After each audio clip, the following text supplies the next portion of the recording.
Não é fácil falar sobre o que ninguém quer ouvir, mas alguém tem que fazer o trabalho difícil, e neste caso, serei eu.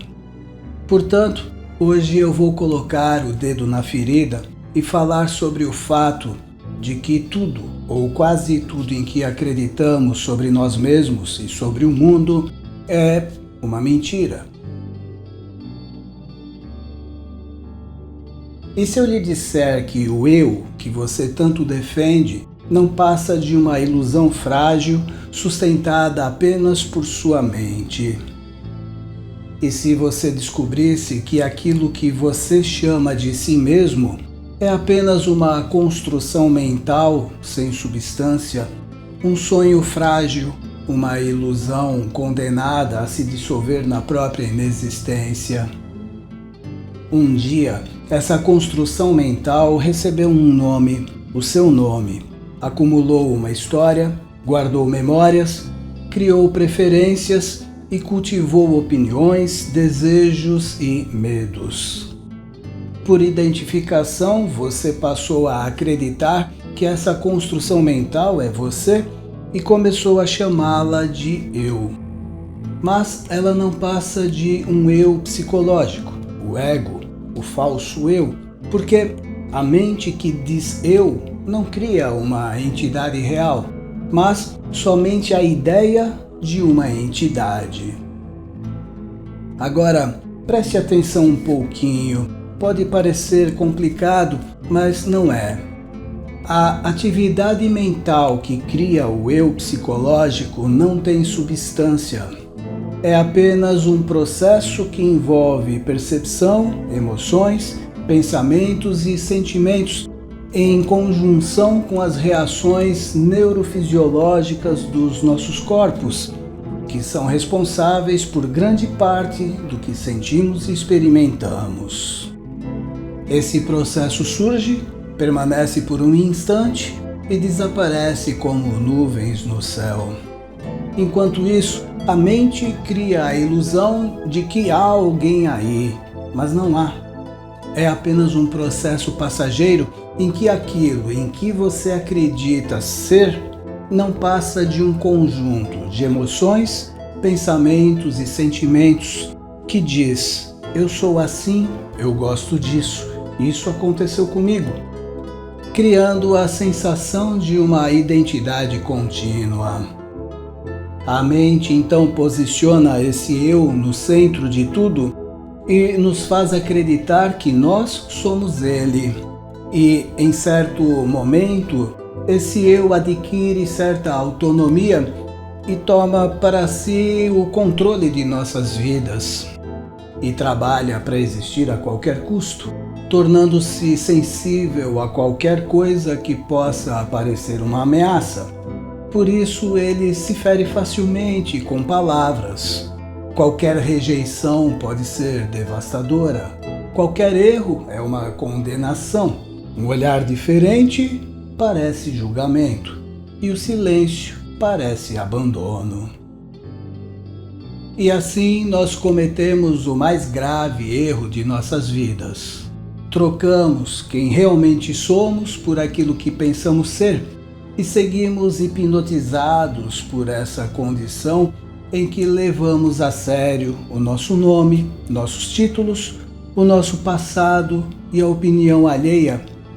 Trabalhamos arduamente para conseguir algum sucesso social e financeiro e nos empenhamos para criar uma imagem poderosa e sedutora para cativar os outros para a nossa causa, que é fortalecer e proteger o nosso ego.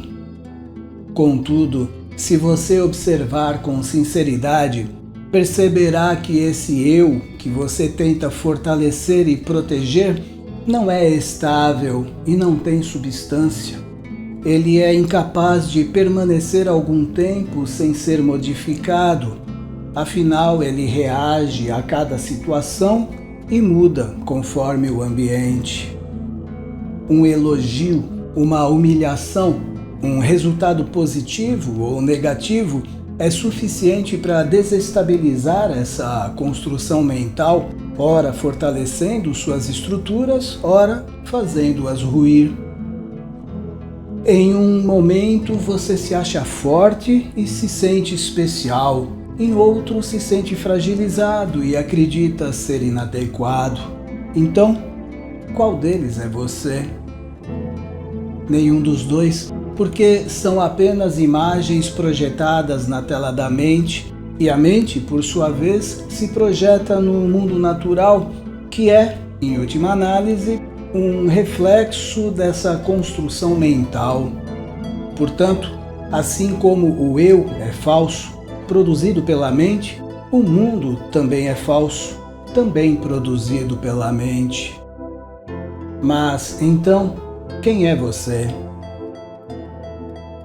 Existe em você aquele que percebe, a testemunha, que reconhece tudo o que acontece, mesmo que de forma sutil, que percebe a vida, os fatos e os acontecimentos externos e os nossos movimentos interiores.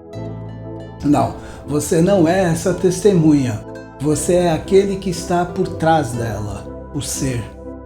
Mas não é um ser entidade, e sim ser verbo. O verbo no infinitivo impessoal, em que não há tempo, não há pretérito, não há presente, não há futuro. Por isso, é infinitivo. E não há uma pessoa, não há eu, não há tu, não há ele. Por isso, é impessoal. Apenas ser, verbo, no infinito e na eternidade, que se traduz em pura consciência. Esse é o significado das palavras bíblicas. No princípio era o Verbo, e o Verbo estava com Deus, e o Verbo era Deus. Não, você não é o seu corpo, a sua mente e o seu ego. O corpo, a mente e o ego demandam espaço e tempo para existir, e você existe a despeito do espaço e do tempo. Você existe no infinito e na eternidade. Você é consciência pura, o vazio silencioso em que se manifesta a sua natureza divina. Você não é o nome que carrega, nem o corpo que envelhece, nem a mente que oscila. Você é o espaço onde tudo isso acontece. Quando esse espaço é visto, o falso eu perde o poder e o verdadeiro ser, verbo, resplandece como fogo que nada pode apagar. Assim como a onda não é separada do oceano, você não é separado da consciência. O ego é apenas a espuma que se desfaz, mas o mar permanece. E nesse mar infinito, você é a própria eternidade que respira. Quando o ego se dissolve, o silêncio revela o que sempre esteve presente, o ser verbo. Por isso, não há nada a conquistar, apenas reconhecer. E nesse reconhecimento, descobrimos que nunca fomos uma história, mas sim a eternidade que a observa.